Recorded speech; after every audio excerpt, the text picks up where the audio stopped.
ഈശോ മിശിഹായ്ക്ക് സ്തുതിയായിരിക്കട്ടെ. കർത്താവിൽ പ്രിയ സഹോദരങ്ങളെ, ഇന്ന് നമ്മൾ അല്പനേരം ചിന്തിക്കുന്ന വിഷയം കുമ്പസാരത്തെക്കുറിച്ചാണ്.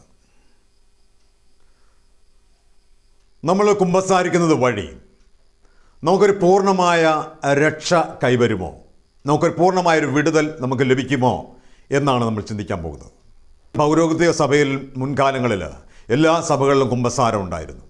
പക്ഷേ ഇന്ന് ചില സഭകളിൽ പരസ്യ കുമ്പസാരമാണ്. ലാറ്റിൻ സഭയിലാണ് രഹസ്യ കുമ്പസാരമുള്ളത്.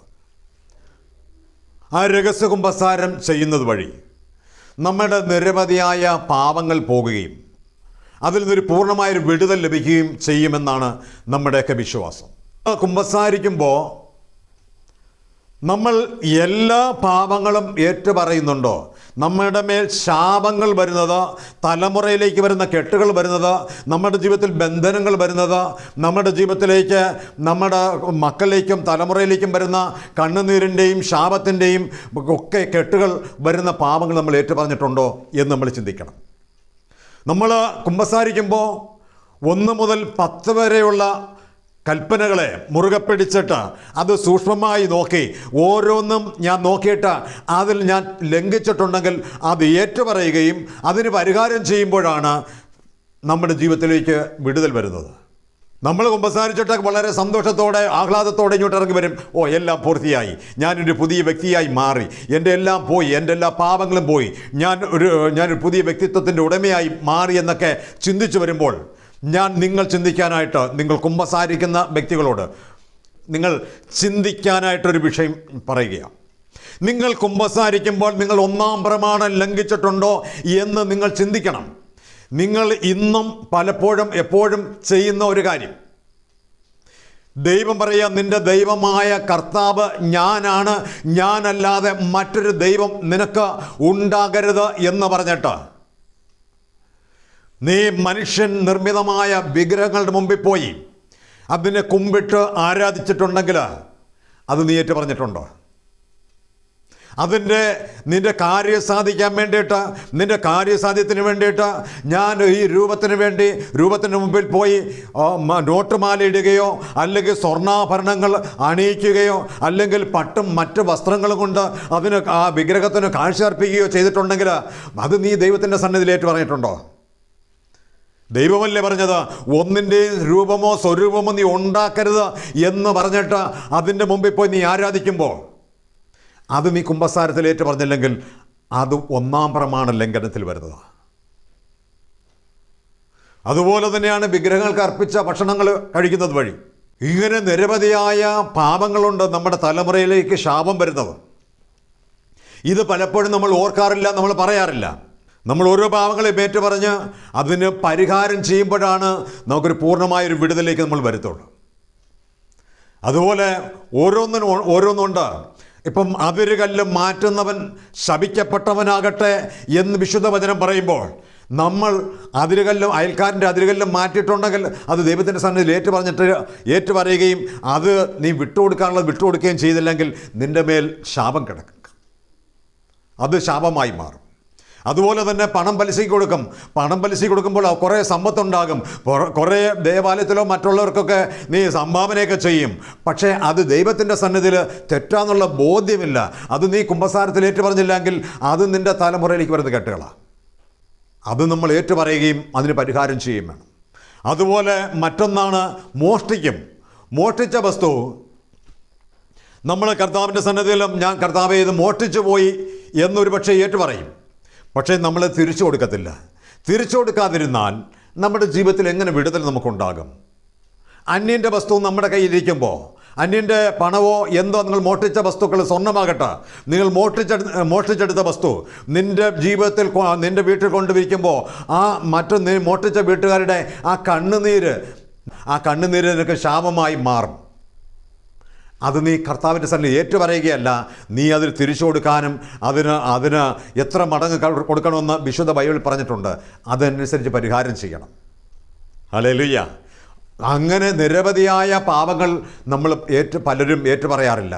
അതുപോലെ തന്നെയാണ് മാതാപിതാക്കളെ നോക്കുന്നില്ല, മാതാപിതാക്കളെ കണ്ണുനീര് വീഴ്ത്തുക, അവരെ നോക്കാതിരിക്കുക, അവർക്ക് ആഹാരം കൊടുക്കാതിരിക്കുക, അവർ വസ്ത്രം വാങ്ങിച്ചു കൊടുക്കാതിരിക്കുക, അവരെ സംരക്ഷിക്കാതിരിക്കുക, അവർ മരുന്ന് വാങ്ങിച്ചു കൊടുക്കാതിരിക്കുക. ഇതൊക്കെ ചെയ്യാതിരുന്നിട്ട് ഞാൻ കർത്താവേ, ഞാൻ അവർക്ക് മരുന്ന് വാങ്ങിച്ചു കൊടുത്തിട്ടില്ല, ആഹാരം കൊടുത്തിട്ടില്ല, ഞാൻ അവർക്ക് വസ്ത്രം വാങ്ങിച്ചു കൊടുത്തിട്ടില്ല, ഇതൊക്കെ നമ്മൾ ഒരുപക്ഷെ കുമ്പസാരത്തിൽ ഏറ്റു പറഞ്ഞാലും അതിന് നീ പരിഹാരം ചെയ്തില്ല എങ്കിൽ അത് നിൻ്റെ ജീവിതത്തിൽ ആ മാതാപിതാക്കളുടെ കണ്ണുനീര് നമ്മുടെ ജീവിതത്തിൽ ഒരിക്കലും ഒരു അനുഗ്രഹമായി മാറത്തില്ല സഹോദരങ്ങളെ. മറ്റൊരു പ്രധാനപ്പെട്ട കാര്യമാണ്, ഇപ്പോഴുണ്ടോ ഇല്ലയെന്ന് എനിക്ക് വ്യക്തമായി അറിയത്തില്ല. മുൻകാലങ്ങളിൽ നമ്മുടെ വീട്ടിൽ ഒരു കല്യാണം നടന്നാൽ നമ്മുടെ കുടുംബത്തിൽ ഏറ്റവും അർഹതപ്പെട്ട ഒരു സഹോദരി, ആ സഹോദരിയുടെ ഭർത്താവ് മരിച്ചുപോയി, വിധവയായിപ്പോയി.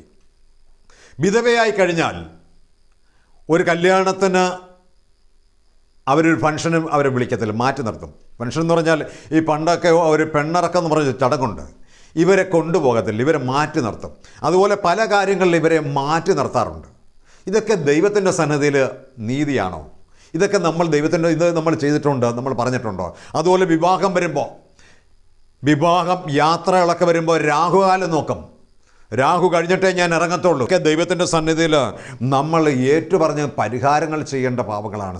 അതുപോലെ തന്നെ കാര്യസാധ്യത്തിനു വേണ്ടി ആഭിചാരങ്ങളും മന്ത്രവാദങ്ങളും കൂടോത്രങ്ങളൊക്കെ ചെയ്യും. അതുപോലെ വീട്ടിൽ കൊണ്ടുവന്ന ഹോമങ്ങൾ നടത്തും. അതൊക്കെ വഴി എന്ത് തിന്മയാണ്, എന്ത് കെട്ടാണ് നമ്മുടെ ജീവിതത്തിൽ വരുന്നത് നിങ്ങൾ ചിന്തിച്ചിട്ടുണ്ടോ സഹോദരങ്ങളെ? നമ്മൾ കുറച്ച് പാപങ്ങളൊക്കെ ഏറ്റുപറഞ്ഞ എല്ലാം തീർന്നുപോയി, എല്ലാം പൂർത്തിയായെന്ന് പറഞ്ഞ് തിരിച്ചു പോകരുത്. കൊലപാതകം ചെയ്താൽ അത് നിൻ്റെ കുടുംബത്തിൽ അത് ശാപമാണ്.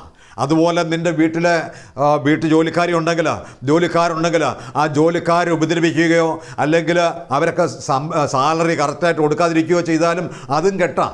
അതുപോലെ ഉപദ്രവിക്കുന്ന സ്വഭാവം, ഇതൊക്കെ നമ്മൾ ദൈവത്തിൻ്റെ സന്നിധിയിൽ ഏറ്റുപറയുകയും മാത്രമല്ല സഹോദരങ്ങളെ, ഇതൊക്കെ ദൈവത്തിൻ്റെ സന്നിധിയിൽ ഏറ്റുപറയുക മാത്രമല്ല നമ്മൾ ചെയ്യേണ്ടത്, നമ്മൾ ഇതിനോരോന്നിനും നമ്മൾ പരിഹാരം ചെയ്തിരിക്കണം. ഇല്ല എങ്കിൽ കുറേ പാപങ്ങളുണ്ട്, എല്ലാ തലമുറയിലേക്ക് വരത്തില്ല, എന്നാൽ ചില പാപങ്ങൾ നമ്മുടെ തലമുറയിലേക്ക് വരും. തലമുറയിലേക്ക് വരുമ്പോൾ നമ്മൾ നോക്കിക്കോ, നമ്മുടെ പല കുടുംബങ്ങൾ നോക്കിക്കഴിഞ്ഞാൽ നമ്മുടെ കാലത്ത് ഒരുപക്ഷെ അല്ലെങ്കിൽ നമ്മുടെ പൂർവികരൊക്കെ ഇങ്ങനെയുള്ള കർമ്മങ്ങൾക്കൊക്കെ പോയി കാര്യങ്ങളൊക്കെ ചെയ്തു, ആഭിചാരക്കാരനെ കണ്ടു, ക്ഷുദ്ര പ്രയോഗം ചെയ്തു, അല്ലെങ്കിൽ മോഷ്ടിച്ച വസ്തു നമ്മുടെ വീട്ടിലിരുന്നു, അതുപോലെ അല്ലെങ്കിൽ പലിശ കൊടുത്തതുണ്ടായിരുന്നു, അല്ലെങ്കിൽ അന്യൻ്റെ അതിര് നമ്മൾ എടുത്ത് ഭൂമി കയ്യേറിയിട്ടുണ്ട്, അല്ലെങ്കിൽ അന്യൻ്റെ വസ്തുക്കൾ നമ്മൾ കയ്യേറിയിട്ടുണ്ട്, ഇതൊക്കെ ചെയ്തിട്ടുണ്ടാകാം. പക്ഷേ അവർ ലോകം വിട്ടുപോകും. അവർ ലോകം വിട്ടുപോയാലും തലമുറകൾ നശിക്കുന്നത് നമ്മൾ പലപ്പോഴും കണ്ടിട്ടുണ്ട്. അത് നിങ്ങളുടെ ജീവിതത്തിൽ വരാതിരിക്കാൻ എൻ്റെ സഹോദരങ്ങളെ, യേശുവിൻ്റെ നാമത്തിൽ ഞാൻ നിങ്ങളോട് പറയുക, നിങ്ങൾ പാപങ്ങൾ ഏറ്റുപറയുമ്പോൾ പാപം മാത്രം പോകും. പക്ഷേ നീ കർത്താവിൻ്റെ നാമത്തിൽ ഏറ്റുപറയുന്നത്, നീ എടുത്തിട്ടുള്ളത് അന്യൻ്റെ വസ്തുക്കൾ നീ എടുത്തിട്ടുണ്ടെങ്കിൽ അത് തിരിച്ച് കൊടുത്തില്ല എങ്കിൽ ഓരോന്നിനും ഓരോ തരത്തിലുള്ള പരിഹാരമുണ്ട്. ഇപ്പോൾ അന്യന് നീ പണം പലിശയ്ക്ക് കൊടുത്തിട്ടുണ്ടെങ്കിൽ ബൈബിൾ നിയമപ്രകാരം അത് 4 ഇരട്ടി തിരിച്ചു കൊടുക്കണം. അതുപോലെ 7 ഇരട്ടി തിരിച്ചു കൊടുക്കേണ്ടതായിട്ടുണ്ട്. ചിലതിന് ഉപവാസം എടുത്താൽ മതി, ചിലതിന് നീ ഇപ്പം മറ്റുള്ള വിഗ്രഹാരാധനയ്ക്ക് പോയിട്ടുണ്ടെങ്കിൽ അതിൽ 10 മടങ്ങ് നീ കർത്താവിൻ്റെ അടുക്കലേക്ക് ചേർന്നിരിക്കണം. അതുപോലെ ഇത്ര വർഷം ഇത്ര നാൾ നീ കർത്താവിൻ്റെ സന്നിധിയിലിരുന്ന് മുടങ്ങാതെ പ്രാർത്ഥിക്കണം. ഇതൊക്കെ ചെയ്താൽ മാത്രമേ ഈ കുമ്പസാരം കൊണ്ട് നിനക്കൊരു ഫലമുണ്ടാകത്തുള്ളൂ. അല്ലെങ്കിൽ പാപങ്ങളേറ്റ് പറയും, ശാപം അവിടെ കിടക്കുകയും ചെയ്യും. പാപം പോകും, അതിൻ്റെ ഫലം തിരിച്ച് അതിൻ്റെ ഫലം നീ മോട്ടിച്ചതോ മറ്റുള്ള വസ്തുക്കളോ നിൻ്റെ കയ്യിലിരുന്നാൽ അത് നിനക്ക് ശാപവും കണ്ണുനീരും ഒക്കെയായി കിടക്കാം. അത് നിൻ്റെ തലമുറയിൽ വലിയൊരു വിപത്തായി കിടക്കും. അതുകൊണ്ട് നിങ്ങൾ പ്രധാനപ്പെട്ട ശാപങ്ങൾ നിൻ്റെ വീട്ടിൽ വരുന്ന, കണ്ണുനീരുകൾ വരുന്ന, മനംബ്രാക്കിൻ്റെ കെട്ടുകൾ വരുന്ന, അതല്ലെങ്കിൽ വിഗ്രഹാരാധനയിലൂടെ വരുന്ന കെട്ടുകൾ നിങ്ങളുടെ ജീവിതത്തിലേക്ക് വരുന്ന പാപങ്ങൾ ഏറ്റുപറയുകയും അതിനെല്ലാം നീ പരിഹാരം ചെയ്യുമ്പോഴാണ് നിൻ്റെ ജീവിതത്തിൽ വലിയ വലിയ അനുഗ്രഹങ്ങൾ വന്നു ചേരുവാൻ ഇടയായിത്തീരുന്നത്. നമ്മൾ കുമ്പസാരിക്കുമ്പോൾ അച്ഛൻ തരുന്ന ഉപദേശം സ്വീകരിക്കുകയും അച്ഛൻ പറയുന്ന പ്രായശ്ചിത്തം ചെയ്യാൻ തീരുമാനം എടുക്കുകയും ചെയ്യുന്നത് വഴിയാണ് നിങ്ങളുടെ കുടുംബത്തിലേക്കുള്ള കെട്ടുകൾ അഴിഞ്ഞു മാറുന്നത്. ചില മാരകമായ കെട്ടുകളുണ്ട്. ആ പുരോഹിതനോ അല്ലെങ്കിൽ ഡെലിവറൻസ് ചെയ്യുന്നവരോ നിങ്ങളുടെ വീട്ടിൽ വന്ന് കെട്ട് അഴിച്ചു തരേണ്ടതായിട്ടുണ്ടാകും. ചില ഭൂമിയിൽ, ചില ഭവനങ്ങളിലൊക്കെ ഉണ്ടാകുന്ന കെട്ടുകൾ നമ്മളുടെ പൂർവികരോ നമ്മൾ ചെയ്ത വഴിയായിരിക്കാം. അതൊക്കെ അഴിക്കേണ്ട മേഖല ഉണ്ടാകും. സഹോദരങ്ങളെ, നിങ്ങളെല്ലാവരും ഞാൻ ഈ പറഞ്ഞതുപോലെ നിങ്ങൾ ഓരോന്നും ഓർത്തോർത്ത് കർത്താവിൻ്റെ സന്നിധി നെടുവേർപ്പെടുകയും അത് പാപങ്ങൾ ഏറ്റുപറയുകയും അതുപോലെ തന്നെ അതിനെല്ലാം പരിഹാരം ചെയ്യുവാൻ തയ്യാറാകുകയും ചെയ്യുമ്പോഴാണ് നമ്മുടെയൊക്കെ ജീവിതത്തിൽ ഉയർച്ച ഉണ്ടാകും. അങ്ങനെ നിങ്ങൾ ഓരോരുത്തരുടെയും ജീവിതം ഒരു ധന്യമായി തീരുവാൻ, ഒരു അനുഗ്രഹമായി തീരുവാൻ സർവ്വശക്തനായ ദൈവം ഇടയാക്കട്ടെ, ഉള്ള കുമ്പസാരത്തിലൂടെ ഇടയാക്കട്ടെ എന്ന് യേശുവിൻ്റെ നാമത്തിൽ പ്രാർത്ഥിക്കുന്നു. എല്ലാവരെയും ദൈവം അനുഗ്രഹിക്കട്ടെ.